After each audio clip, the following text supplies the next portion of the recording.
যারা কোনো ব্যক্তি বিশেষের কারণে কাউকে আক্রমণ করছেন, সে আমাদের রাজ্য সভাপতি থেকে শুরু করে বিরোধী দলনেতা পর্যন্ত সমস্ত ক্ষেত্রে এটা প্রমাণিত যে তৃণমূল কংগ্রেস তাদের যে মূল পাখির চোখ ছিল, সেই মূল পাখির চোখ ছিল পূর্ব মেদিনীপুরের দুটি আসনে তৃণমূল কংগ্রেসের প্রার্থী কিন্তু জয়ী হতে পারেননি। সম্পূর্ণটাই বিজেপি পার্টি অফিস থেকে তৈরি হয়েছে।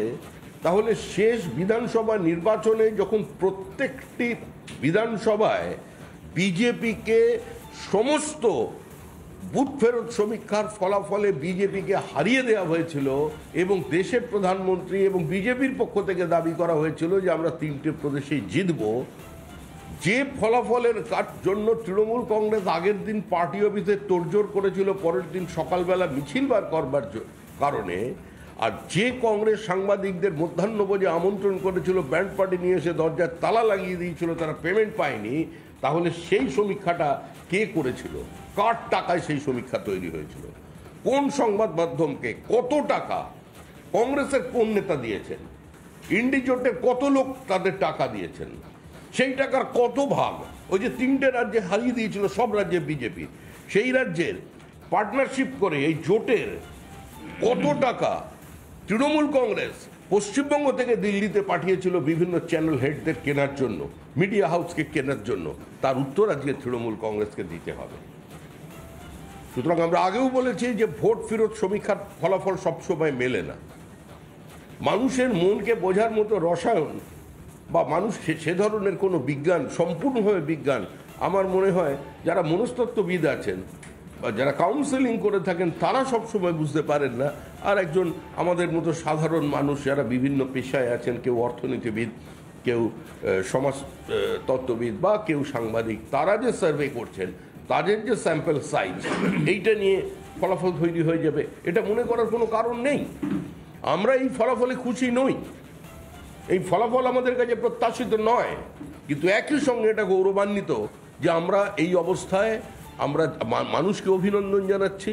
এই জয় মানুষের জয়, এই জয় ভারতের সংবিধানের জয়, এই জয় ভারতের বহুদলীয় ব্যবস্থার জয়, এই জয় সাংবিধানিক রাজনীতির জয়, এই জয় নরেন্দ্র মোদীর জয়, এই জয় এনডিএর জয়।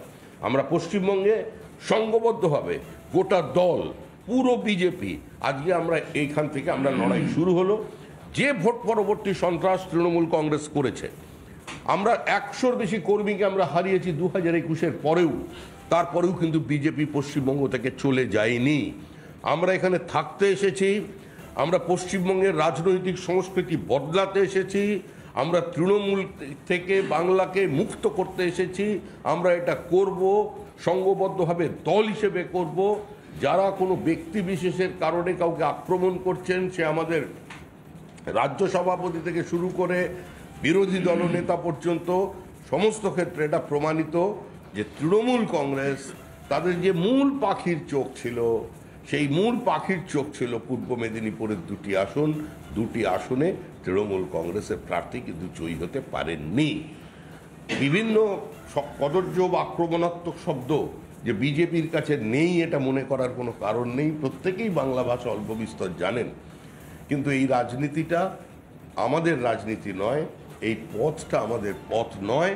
আমরা নির্বাচনে লড়েছি, আমাদের কর্মীরা কঠোর পরিশ্রম করেছেন, আমাদের একজন মহিলা তাকে পর্যন্ত পিটিয়ে খুন করা হয়েছে রাজনৈতিক প্রতিশোধের নামে, তারপরেও আমরা এখানে আছি।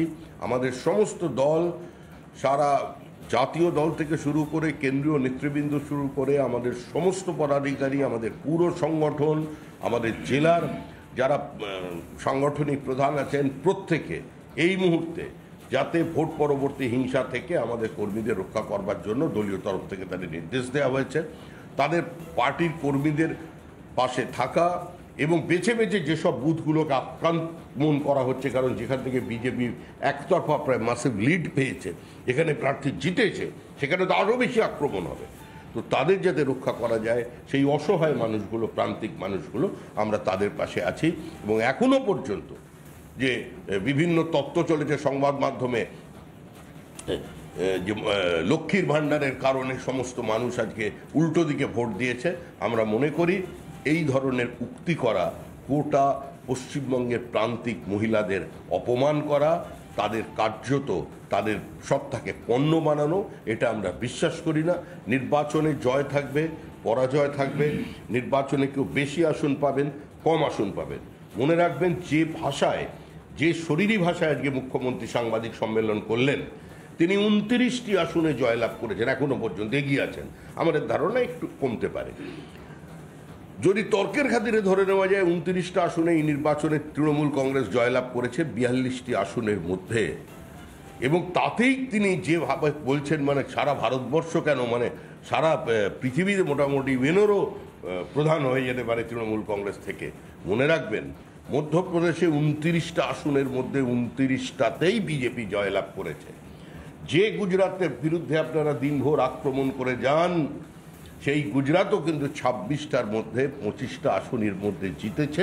আমরা বিশ্বাস করি আরও একটি আসনে বিজেপি জিততে পারে। আমরা কর্ণাটকে আমরা আমাদের ফল করেছি।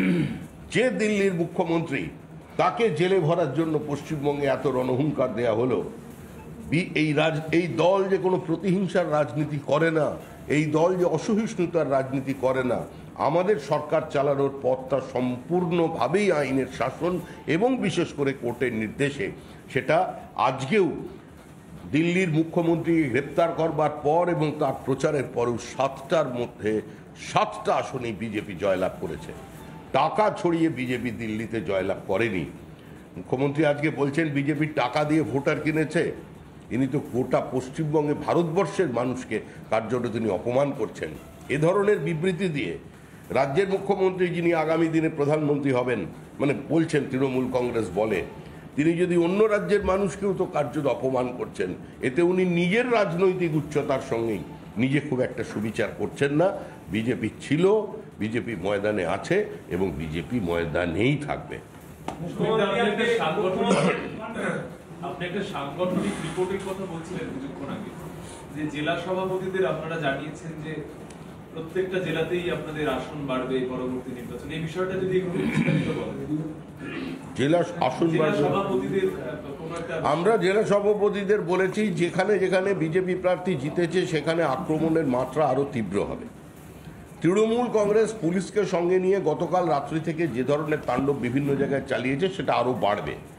সেখানে যেখানে বিজেপি লিড পেয়েছে, প্রান্তিক বিভিন্ন অঞ্চলে মহিলাদের ওপরে, পুরুষদের ওপরে, বিজেপি কর্মীদের ওপরে যে আক্রমণ হচ্ছে, সেটাকে প্রতিহত করবার জন্য বা আইনগতভাবে ব্যবস্থা নেওয়ার জন্য বা সত্তর, সেটাকে আমাদের কন্ট্রোল রুম, আমাদের ওয়ার রুম, আমাদের হেডকোয়ার্টারে জানানোর জন্য যা ব্যবস্থা হয় আপনারা করুন এবং প্রস্তুত থাকুন এর জন্য। আমার দুটো প্রশ্ন, সিম্পল প্রশ্ন। একটা হচ্ছে, আপনি একবারের জন্য বললেন না যে এটা মোদির বিরুদ্ধে রায় না, কিংবা জিতলেন। মোদির বিরুদ্ধে রায় না কেন বললেন আমি জানি না। পরিসংখ্যান বলছে অনেকটাই মোদির আসন কমে গেছে। আমি আপনাকে একটা খুব ইন্টারেস্টিং ফ্যাক্টস এন্ড ফিগার দিতে চাই। আর একটা এমনি প্রশ্ন করতে চাই যে এই প্রথম কোন প্রধানমন্ত্রী তার গতবারের তুলনায় হিউজ লিড কমে গেল। যেই বারাণসী মোদিকে গত বছর 6,74,000 ভোট দিয়েছিল, সেখান থেকে আবার মোদির ভোট 60,000 কমে গেল। 6,14,000 সামথিং, 60,000 মতো ভোট কমে। গত বছর 4,76,000 ভোটে জিতেছিলেন মোদী, এবার জিতলেন 1.5 লাখ ভোটে। বারাণসী মোদির ভোট 60,000 কমল। আপনি কি মনে করেন যে এটা একটা মোদির মতো প্রার্থী, দেশের প্রধানমন্ত্রী প্রার্থী, তার জনভিত্তি কমে গেছে? আমি এই একটা প্রশ্ন।